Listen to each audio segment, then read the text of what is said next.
सर्वे भवन्तु सुखिनो सर्वे सन्तु निरामया सर्वे भद्राणि पश्यन्तु माँ कश्चित् दुख भाग भवेत्। नमस्कार, अस्सलाम वालेकुम। कैसे हैं दोस्तों? मैं डॉक्टर आरिफ मलिक एक बार फिर से आप सबका अपने यूट्यूब चैनल पर हार्दिक स्वागत इस्तकबाल करता हूं और आपके अच्छे स्वास्थ्य की कामना करता हूं। दोस्तों, आजकल हमारा जीवन बहुत कठिन हो गया है। जहां एक तरफ हम कई बीमारियों के ऊपर फतह हासिल कर रहे हैं, वहीं रोज़ एक नई बीमारियां हमारे सामने आ रही हैं। आयुर्वेद के अनुसार बीमारी चाहे जो भी हो, कोई सी भी बीमारी हो, लेकिन ज़्यादातर बीमारी जो होती हैं उनका जो मूल कारण होता है वो कॉन्स्टिपेशन यानी कि कब्ज़ होता है। वैसे तो कॉन्स्टिपेशन अपने आप में एक बीमारी है, लेकिन कई बीमारियों का ये लक्षण भी है।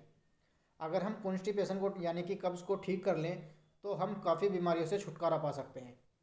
तो दोस्तों, इसी कड़ी को आगे बढ़ाते हुए आज मैं आपको कॉन्स्टिपेशन क्या होते हैं, कॉन्स्टिपेशन के कारण क्या हैं और इससे कैसे बचा जाए, इसके बारे में बताऊंगा। और उसके साथ साथ आपको ये भी बताऊंगा कि इसकी वजह से वो क्या क्या दिक्कत हमें हो सकती है। दोस्तों, सबसे पहले जान लेते हैं कि कॉन्स्टिपेशन यानी कि कब्ज़ है क्या। दोस्तों, कब्ज़ पाचन तंत्र की एक वो कंडीशन है जब शरीर में मल कड़ा हो जाता है और वो जब हम त्याग करने जाते हैं तो वो आसानी से त्याग नहीं होता है। तो उस कंडीशन को बेसिकली कॉन्स्टिपेशन कहते हैं। वैसे एक स्वस्थ व्यक्ति, एक नॉर्मल व्यक्ति दिन में 2 बार मल त्याग करता है और उसका शरीर स्वस्थ रहता है। लेकिन अगर हम मल त्याग करते हैं और वो मल हमारा अच्छे से त्याग ना हो, अच्छे से ना हम फ्रेश हो पाएँ, तो उस कंडीशन को कॉन्स्टिपेशन कहा जाता है। दोस्तों, अब बात कर लेते हैं कॉन्स्टिपेशन यानी कब्ज़ के कारण के बारे में। दोस्तों, कब्ज़ का कोई एक पर्टिकुलर कारण नहीं होता, ये काफ़ी वजह से हो सकता है। जैसे कि अगर आप अपने खाना पीने का जो आपका शेड्यूल है वो आपका बिगड़ा हुआ है, कभी आपने मॉर्निंग में खा लिया, कभी आफ्टरनून में खा लिया, इस तरीके से अगर आप खाते हैं तो भी आपको कॉन्स्टिपेशन हो सकता है। अगर आप दिन में सोते हैं और रात को लेट सोते हैं तो भी आपको कॉन्स्टिपेशन होने की समस्या हो सकती है। आप फाइबर वाला जो भोजन होता है जैसे कि बथुआ, मेथी, पालक, ये नहीं लेते हैं, ये कम लेते हैं, तो भी आपको कॉन्स्टिपेशन हो सकता है, कब्ज़ हो सकता है। अगर आप बाहर का फास्ट फूड, जंक फूड ज़्यादा लेते हैं तो भी आपको कॉन्स्टिपेशन हो सकता है। अगर आपकी बॉडी डिहाइड्रेट रहती है, आप पानी कम पीते हैं, तो भी आपको कॉन्स्टिपेशन यानी कि कब्ज़ हो सकता है। आप ज़्यादा तेज़ मिर्च मसाले वाला भोजन खाते हैं, आप नशीले पदार्थों का सेवन करते हैं, स्मोकिंग करते हैं, कॉफ़ी, अल्कोहल ज़्यादा लेते हैं, तो भी आपको कॉन्स्टिपेशन हो सकता है। अगर आप शुगर की समस्या से परेशान हैं, शुगर की समस्या में पाचन तंत्र संबंधी समस्याएं पैदा हो जाती हैं, उस वजह से भी आपको कॉन्स्टिपेशन हो सकता है। अगर आप लंबे समय तक एक ही जगह पर बैठे रहते हैं तो भी आपको कॉन्स्टिपेशन की समस्या हो सकती है। इसके अलावा अगर आप शारीरिक व्यायाम नहीं करते हो, टहलते नहीं हो, एक्सरसाइज नहीं करते हो, तो भी आपको कॉन्स्टिपेशन होने की समस्या हो सकती है। तो दोस्तों, ये कुछ कारण थे जिनकी वजह से आपको कॉन्स्टिपेशन होने की समस्या हो सकती है। अगर आप इन चीज़ों में से किसी भी चीज़ को फॉलो करते हो तो आपको कभी ना कभी कॉन्स्टिपेशन की समस्या हो सकती है। बेहतर तो ये है कि ये जो मैंने आपको कारण बताए हैं, इन कारणों से आप बचें और अपने आप को स्वस्थ रखें। दोस्तों, अब बात कर लेते हैं कॉन्स्टिपेशन यानी कि कब्ज़ की वजह से हमारे शरीर पर क्या दुष्प्रभाव पड़ते हैं।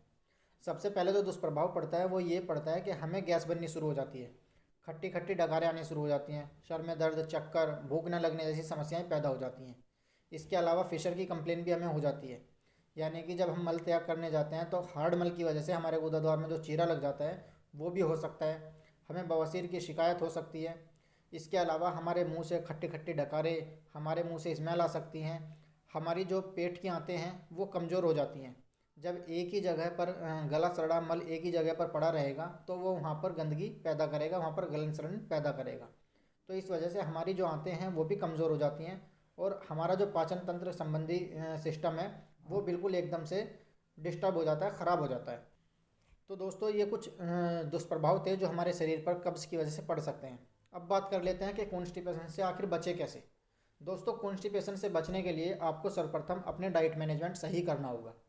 आपको फास्ट फूड नहीं लेने, जंक फूड नहीं लेने, ज़्यादा तेज़ मिर्च मसाले वाला जो भोजन होता है, ज़्यादा ऑयली जो भोजन होता है उसका हमें परहेज़ करना है। हमें ऐसी चीज़ें नहीं खानी है जो ज़्यादा मैदा से बनी है, मैदा की चीज़ें हमें त्यागनी है। इसके अलावा हमें व्यायाम प्रॉपर करना है, सुबह शाम घूमने जाना है। हमें अपनी बॉडी को हाइड्रेट रखना है, दिन में कम से कम 2 से 2.5 लीटर पानी पीना ही पीना है। इसके साथ साथ आपको चाय के सेवन से, कॉफ़ी के सेवन से या फिर अल्कोहल के सेवन से बचना है, क्योंकि बहुत सी बार क्या होता है कि कैफ़ीन की वजह से भी हमें कॉन्स्टिपेशन की समस्या हो जाती है। दोस्तों, अब बात कर लेते हैं कि आखिर अगर हमें कॉन्स्टिपेशन हो गया है तो उससे बचे कैसे, उसका इलाज क्या है। दोस्तों, अगर हम अपना डाइट मैनेजमेंट ठीक कर लेंगे, जैसे कि मैंने आपको अभी बताया, अगर हम अपना डाइट मैनेजमेंट ठीक कर लेंगे तो कॉन्स्टिपेशन की जो बीमारी है वो ऑटोमेटिकली ठीक हो जाएगी। अगर हम बात करें आयुर्वेद उपचार की, तो बहुत सिंपल सा आयुर्वेद उपचार है। आपको लेना करना क्या है, आपको इसबगोल की भुस्सी लेनी है। इसबगोल की भुस्सी आपको गुनगुने पानी में 2 से 3 घंटे तक फुलो कर रख देनी है और रात को सोते समय उसको पी लेना है। इसके साथ साथ आपको 1 गिलास गर्म दूध में 1 चम्मच देसी घी का डालकर रात को सोते समय पिए। रात को 3 से 4 अंजीर जो होती हैं वो पानी में भिगो दें। सुबह को उठकर उन अंजीरों को आप चबा चबा कर खा लें। 4 से 5 मक्खा आप रात को सोते समय ले सकते हैं। अगर आपको ज़्यादा दिक्कत है तो आप एक काम कीजिएगा, आप जो त्रिफला आता है आप इसको रॉ मटेरियल में लेना है। आपको हरड़ आंवला बहेड़ा बराबर मात्रा में लेकर इसको बारीक चूर्ण बना लेना है और इसकी 1-1 चम्मच सुबह शाम गुनगुने पानी से आपको लेनी है। इसके अलावा आप गिलोय चूर्ण को गुड़ के साथ ले सकते हैं या फिर आप सिरप अभ्यरिष्ट 20-20 ml सुबह शाम खाना खाने के बाद भी ले सकते हैं। तो ये कुछ उपचार थे जो आप बिना किसी डॉक्टर की सलाह के भी अपने घर पर कर सकते हैं। अगर आपको इससे ज़्यादा दिक्कत परेशानी है तो आप अपने नज़दीकी आयुर्वेदिक डॉक्टर को दिखाएं और अपनी समस्या से निजात पाएँ। अगर आप हमारे क्लिनिक पर आना चाहते हैं तो आप हमें भी दिखा सकते हैं। हमारे क्लिनिक का पता है मलिक वेलनेस सेंटर, नगर पंचायत कार्यालय के सामने, अमीनगर सराय, बागपत। तो दोस्तों आज की इस वीडियो में बस इतना ही। आपको मेरे द्वारा दी गई जानकारी कैसी लगी हमें कमेंट बॉक्स में कमेंट करके ज़रूर बताइएगा। इसके साथ साथ अगर आपने अभी तक हमारे चैनल को सब्सक्राइब नहीं किया तो चैनल को सब्सक्राइब कर लें, जिससे आपको इस तरीके की हेल्पफुल जानकारी आपकी हेल्थ के जो रिलेटेड वीडियोज़ हैं वो समय समय पर देखने के लिए मिलती रहे। Thank you.